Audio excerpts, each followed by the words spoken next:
Hoy les traigo cultura, que no todo pueden ser películas y series, que la mayor parte del tiempo sí lo es, pero hoy quise traer algo diferente. 3 documentales que me vi en Netflix, los cuales obviamente recomiendo, ya que estoy hablando de ellos y no suelo traer mucho documental al canal. El primero es el de Los viejos ladrones, ese me lo he visto hoy. Y está muy padre, es un documental mexicano en el que sigue la historia como de 4 o 5 ladrones que eran muy conocidos o más o menos en las épocas de los 80 o así.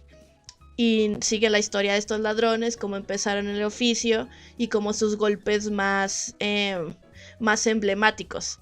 Este me lo recomendaron en el podcast, un proyecto aparte que tengo, les dejo el link abajo. Es un podcast que dura bastante, en el que se hablan de diferentes temas, ahí va a estar el link en la descripción.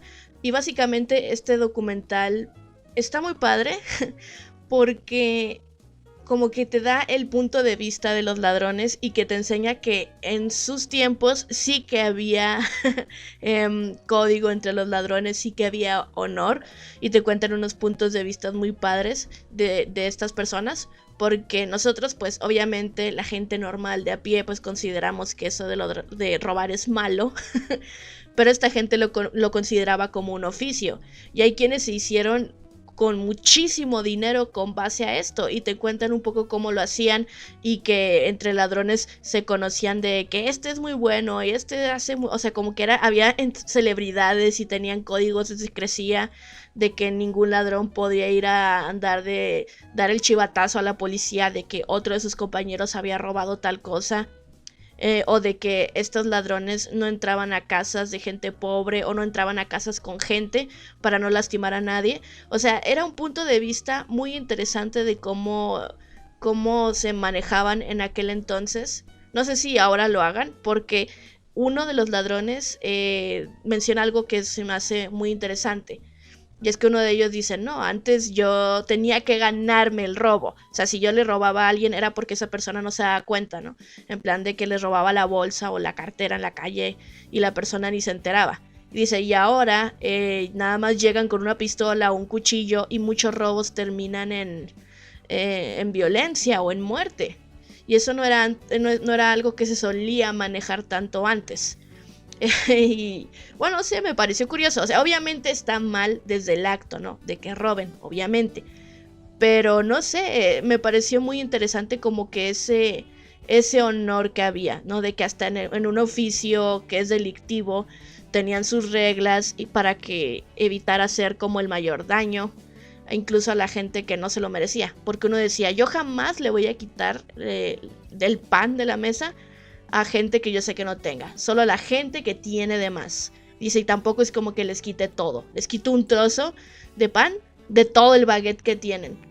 O sea, era un punto de vista muy interesante. Hasta cierto punto te lo puedes relacionar como con Robin Hood, solo que pues este no le roba a los ricos para darle a los pobres, sino le roba a los ricos para quedárselo él.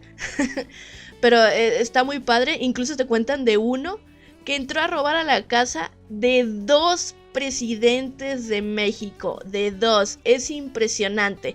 Solo entran a detalles con un robo, pero sí te lo explican de una manera muy padre, y pues como que te emocionas, ¿no? Ya que te llevan por el relato, hasta como que esperas que el ladrón se salga con la suya, a pesar de que esté mal. La manera en que te lo cuentan pues está muy entretenido.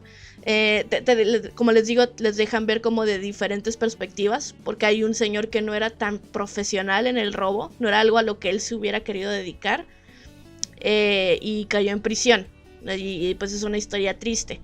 Pero así todo el documental está muy entretenido, está muy padre, es muy interesante ver como el otro lado de las mentes como delictivas. Y también otra cosa que estuvo muy interesante fue que puedes, bueno, tú no puedes hablar, más bien en la serie te hablan unos policías que en su tiempo eran como detectives, cuando recién se estaba formando como algo así como la asociación de detectives para atrapar a estos criminales. Entonces puedes ver desde el punto de vista de algunos que laboraron en ese tiempo, o relatos de otros detectives que trabajaron en esa época y que por ahí empezaron con las andadas de ponerse de acuerdo el crimen con la policía para ayudarse mutuamente, como empezó o una de estas redes. No puedo decir que toda la corrupción, porque quién sabe cuántos años lleve esa, pero al menos como una de estas redes. Es un documental muy interesante. Hubiera estado muy padre, porque yo creo que personalidades así, aunque sean criminales, deben de tener mucho que contar, y hubiera estado muy interesante que lo abordaran como en miniserie, que cada episodio fuera un ladrón que nos contara toda su historia. Eso hubiera estado muy padre. Lo único posiblemente que no me gustó, además de que el formato daba para miniserie, es que hay un ladrón que es muy interesante, pero que no se le entiende casi al hablar. Entonces, no me dispuse a ver si estaba subtitulado para entenderle bien, porque a veces contaba cosas que no le entendía. Pero fuera de eso, el documental está muy padre, dura como 1 hora y media y es muy entretenido, se lo recomiendo. Y el segundo documental que me vi, que de hecho ya había visto antes, pero lo quise volver a ver para tenerlo más fresco, es el de La mente de un asesino, Aaron Hernández.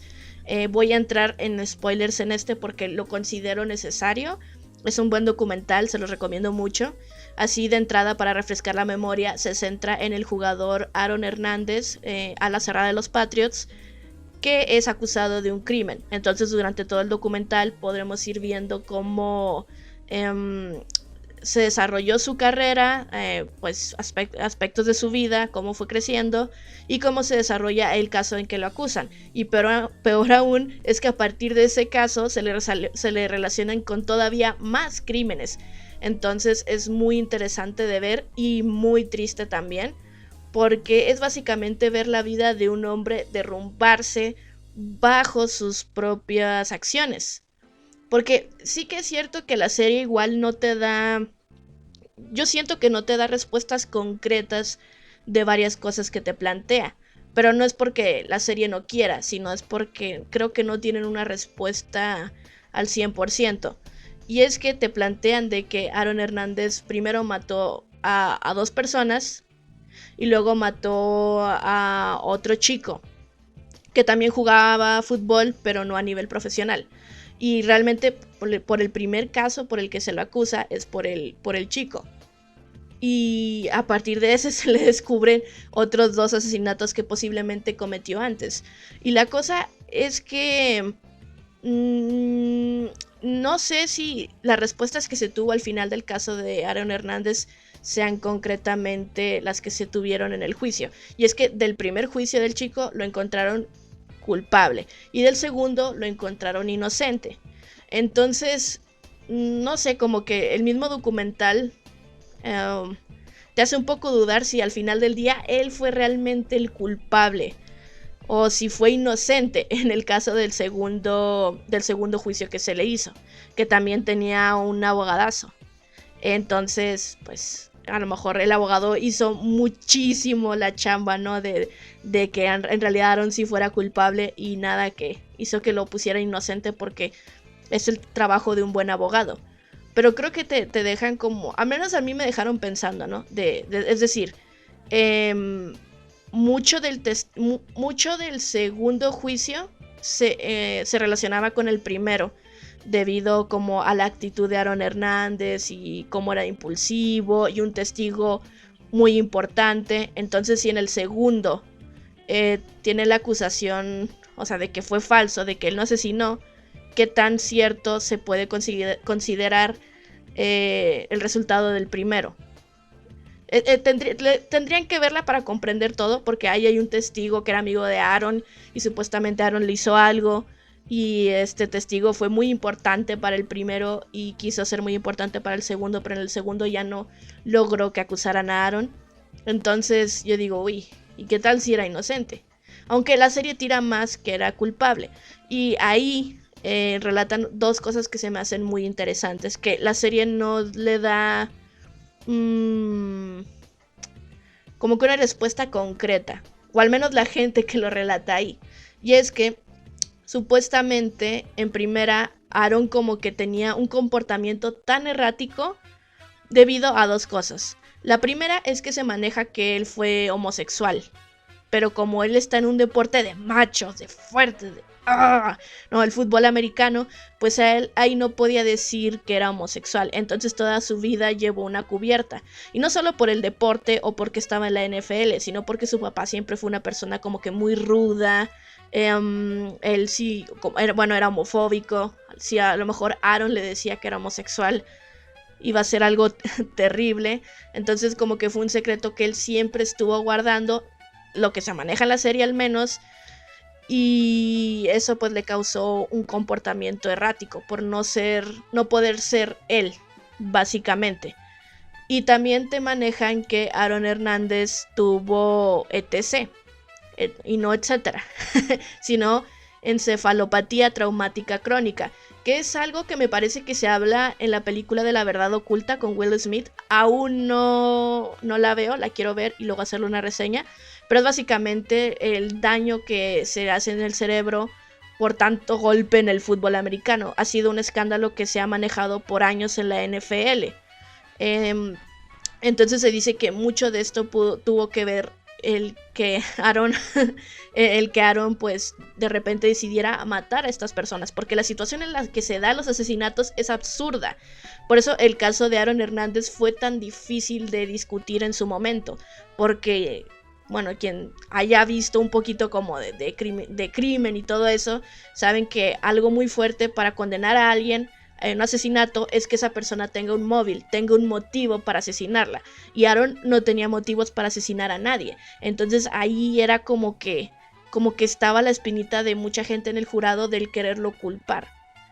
Y en lo que sería los síntomas de la ETC, habla mucho del por qué Aaron hubiera asesinado a estas personas, porque esto provoca agresividad, que la persona sea impulsiva, comportamiento errático. Entonces esto sería una explicación. O sea, no había móvil lógico.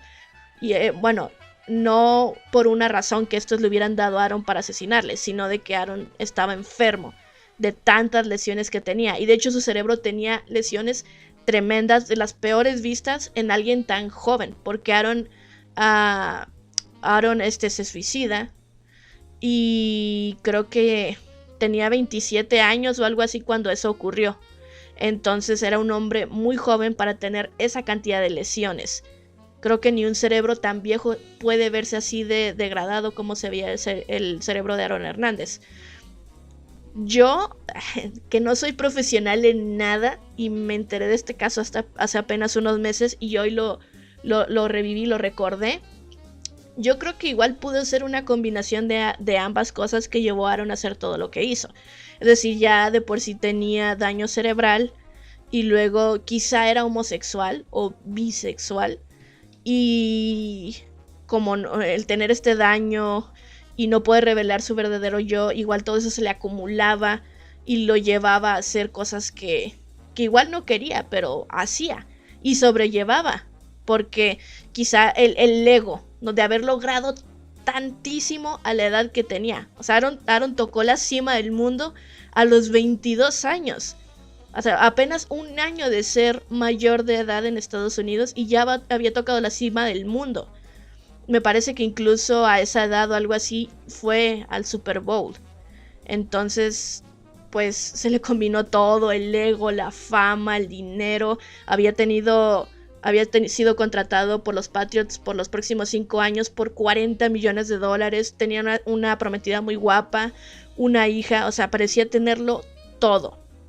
Igual se sintió intocable, su mente no le funcionaba bien, estaba frustrado sexualmente por no ser la persona que él quería ser.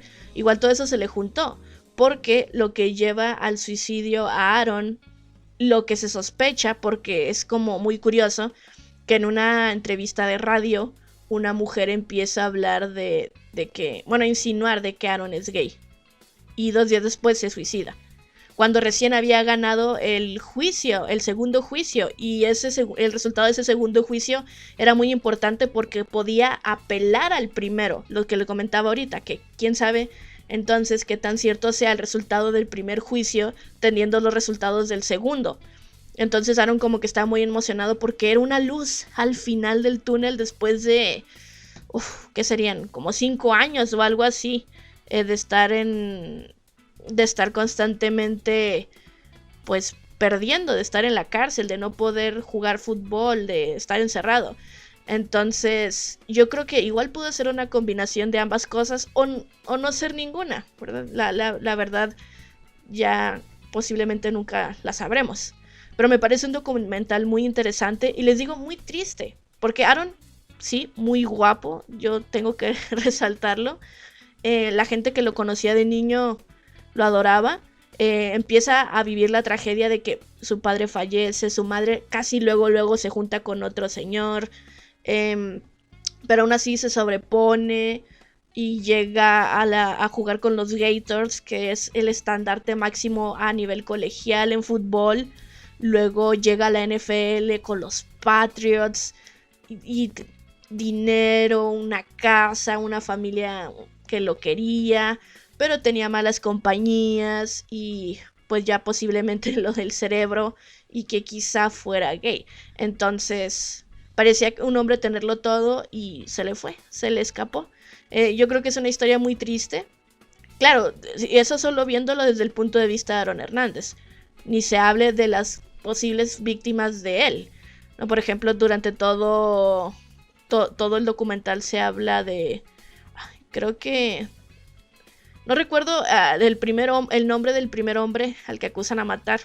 Lo siento, tengo muy mala memoria para eso. Pero también podemos ver la familia de él, cómo se vio afectada cuando están en el juicio describiendo cómo lo asesinaron. La mamá no podía ni quedarse en la corte, se tuvo que salir porque se veía muy afectada. O sea, es un documental muy interesante, pero muy, muy triste. Porque como que ves las cosas de muy cerca porque es algo reciente, se tienen grabaciones, puedes ver las reacciones de las personas. Uf, pero es muy interesante. Y yo creo que más si les gusta el fútbol americano porque igual pueden como reconocer más a la gente que sale ahí porque salen jugadores. Y si están más interesados como en el tema como de las lesiones que pueden llegar a tener estas personas que terminan con sus vidas. Y el último documental que vi es el de El Destripador de Yorkshire. A mí los documentales me gustan mucho y los de asesinos en serie me dan la vida. A lo mejor suena un poquito raro, lo sé, pero me parecen muy interesantes conocer la historia de esas personas y pues todo eso que posiblemente las llevó a hacer lo que hicieron, que no se justifica, porque que muchas tienen como la misma historia detrás de que familia abusiva y etcétera, no justifica los actos, pero de alguna manera te explica lo que puede llevar a una persona igual a perder la razón o desviarse en algún momento. Este tipo de documentales me gusta mucho y me sorprende lo aburridón que es este documental. Me pareció algo aburrido, creo que son como 3 o 4 episodios. Y es un caso muy interesante, fue muy sonado en su tiempo, marcó mucho como que la historia de esa parte de Inglaterra, me parece. Y creo que no está muy bien manejado, porque en el documental la mayor parte del tiempo estamos atorados como en la investigación, que tomé muchas notas porque hay cosas interesantes. A pesar de que se me hacía medio lentón, me era interesante ver como que todo el proceso. Y, por ejemplo, te cuentan mucho de cómo trabajaba la policía, o incluso sigue trabajando la policía en cuestión de víctimas, ¿no? Cómo la segregan y le deciden dar prioridad a tal persona. Por ejemplo, el asesino con víctimas conocidas empezó con mujeres que eran prostitutas. En ese momento había muchas mujeres prostitutas porque esa zona estaba viviendo como una especie de recesión, por así decirlo, y muchas mujeres perdieron su trabajo y tuvieron que dedicarse a la prostitución. Y pues me imagino que por eso eran las mujeres que estaban más disponibles y más vulnerables para este asesino. Entonces, cuando empiezan a ver los asesinatos, o al menos los conocidos, la policía no les hacía mucho caso porque era como una prostituta muerta.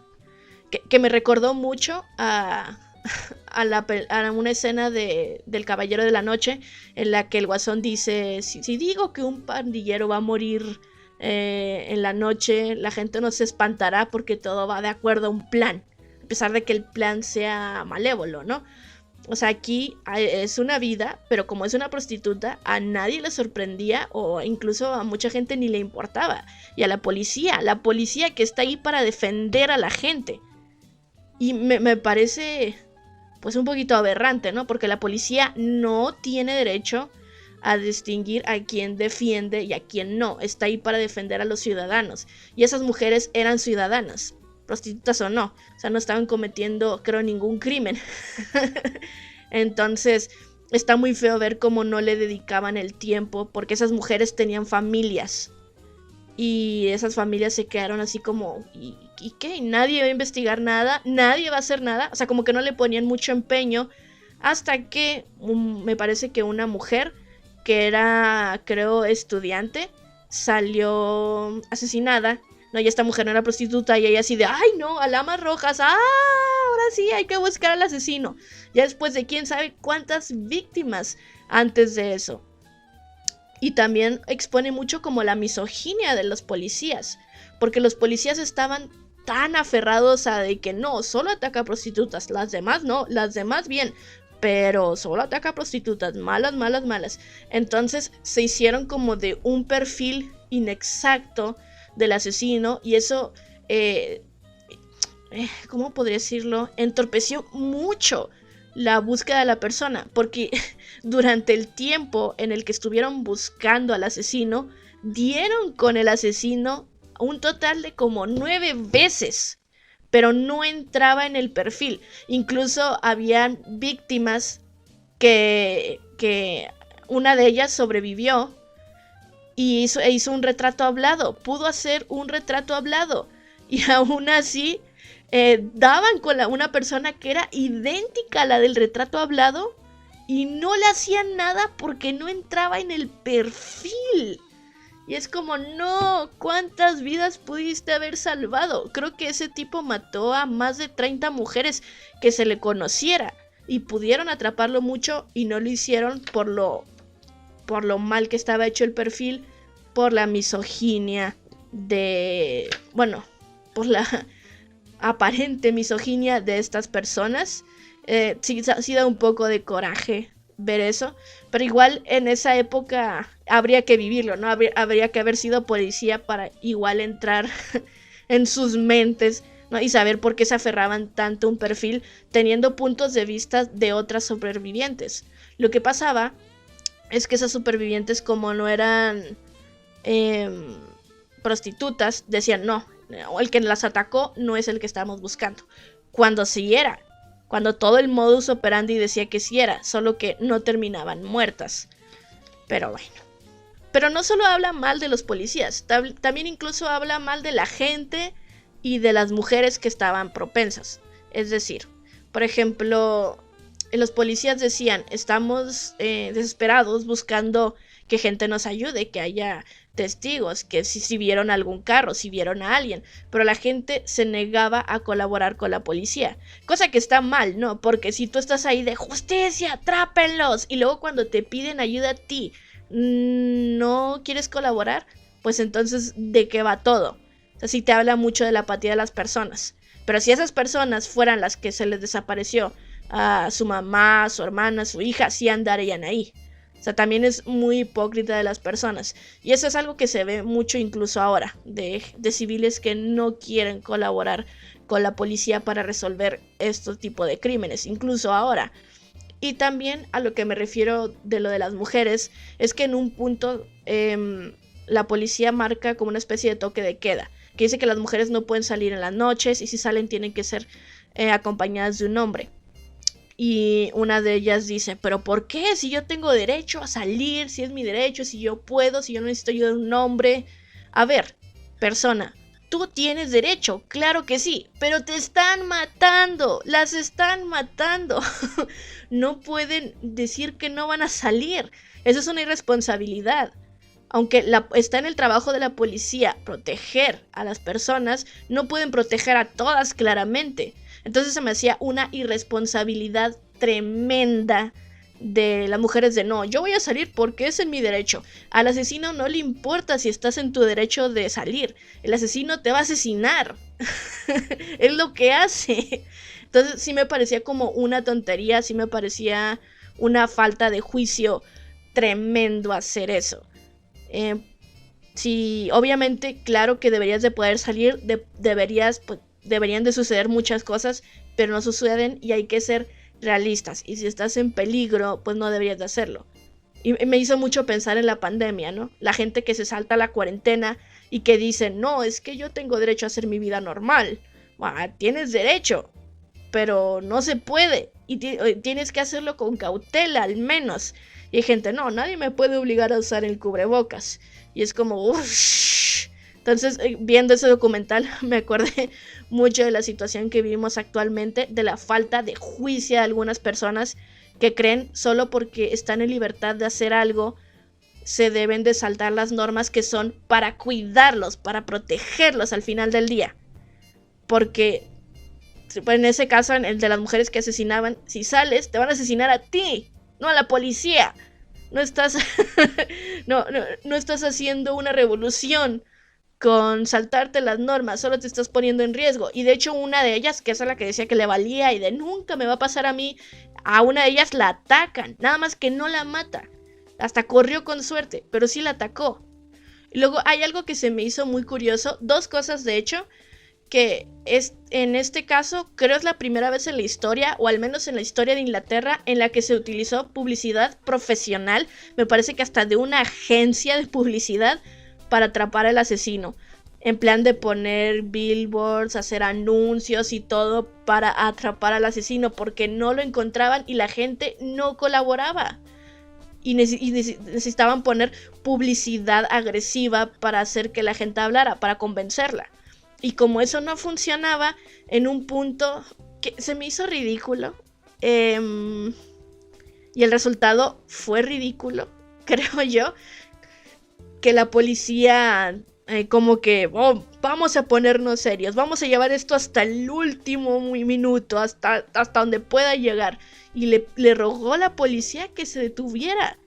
Como si la policía, ándale, entrégate. Y el asesino fuera, ay, bueno, ya voy.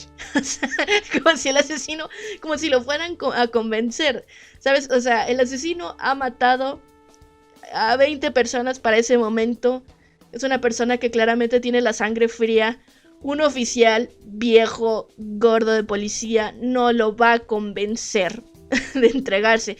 Si una mujer joven, linda, tierna, no lo convenció de que no la matara, este policía no lo va a convencer de que se entregue.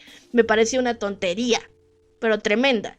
Y creo que ni siquiera les da resultados. Creo que les sale peor, porque les empiezan a llegar confesiones falsas que los llevan por otros caminos en lugar de enfocarse por el camino de verdad. Que eso va muy junto con que los policías tenían un mal... olvidé la palabra. Perfil, esa es la palabra. Tuvieran un mal perfil del asesino.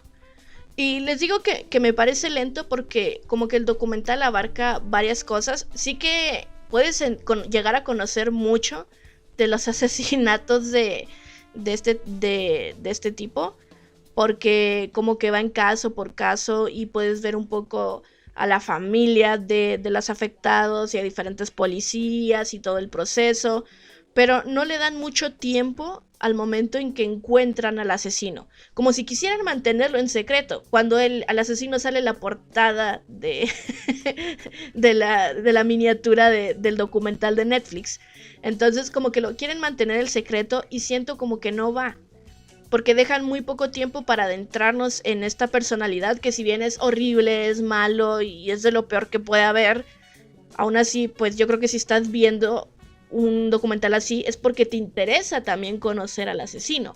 No nada más vas a conocer a las víctimas. Yo creo que es de las cosas pues menos interesantes. Tú quieres como conocer un poco al asesino, saber qué hizo, qué pudo haberlo según él motivado, y no adentran mucho en él.